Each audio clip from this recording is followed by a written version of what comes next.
আমি আর মুস্তাকিন ভাই আজকে বিশেষ একটা কাজে নকলার উদ্দেশ্যে রওনা দিলাম। আজকে আমার এই ছোট্ট ব্লগটা যদি আপনি শুরু থেকে শেষ পর্যন্ত দেখুন তাহলে আপনি এমনি একটা বিরাট বড় ত্রান্তিক কবিরাজের পরিচয় পাবেন। যে কবিরাজটারে মনে করেন যে বিশ্বের আর কোনো আনো খুঁজলে পাইতেন না। বেশি কথা না বাড়ায় লইন কবিরাজ সম্পর্কে একটু আলোচনা করি। কবিরাজটার বাড়ি কই, কবিরাজটা কি রোগের চিকিৎসা করে। কবিরাজটার বাড়ি হইতেছে শেরপুর জেলার নকলা থানার চন্দ্রকোনা গ্রামের নাম। শেরপুর জেলার এমন কোনো লোক নাই এই কবিরাজটারে চিনে না।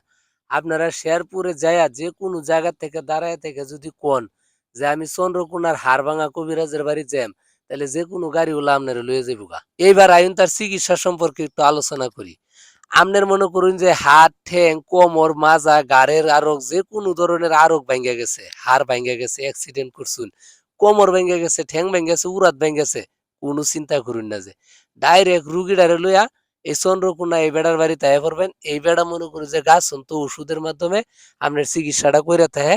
আমার লগে তো ভিডিওর শেষ অংশে দেখা হয়েছে কেমনি চিকিৎসা করে। খুব সহজে অল্প কয়েকদিনের মধ্যে আপনার ভাঙ্গা হাড্ডা জোড়া লইব। আমার দেহা এবং জানা ময়মনসিংহ মেডিকেল কলেজ থেকে প্লাস্টার করিয়া ২-৩ মাস প্লাস্টার কেউ হাড় ভাঙা ভালো হয়েছে না।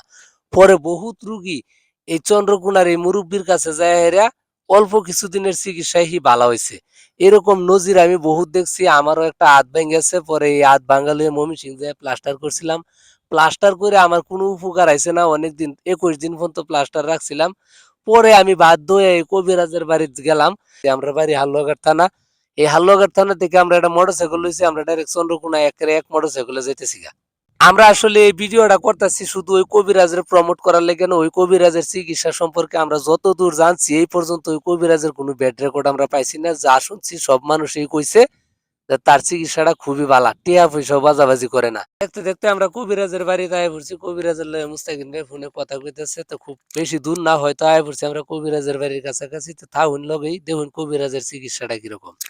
আর আইনে যদি মনে করুন আইনে নাইতেন না কবিরাজ আইনের বাড়িতে নিবেন গে, তাহলে কবিরাজ আপনি আওয়া যাওয়া আপ ডাউন গাড়ি ভাড়া দেওয়া যদি আপনার বাড়িতে না চিকিৎসা করাবেন তাহলে করবেন, সমস্যা নেই। কবিরাজ এটা খুবই ভালো এবং সহজ সরল।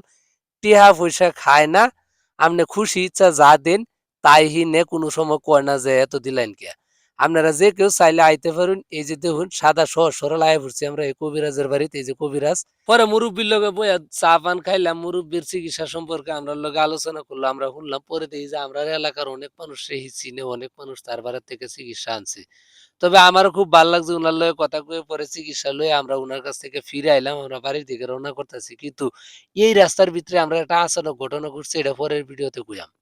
আর এই কবিরাজের মোবাইল নাম্বার পাইতে হইলে আরেকটা ভিডিও ছাড়াম, ওই ভিডিওতে মোবাইল নাম্বার থাকবো।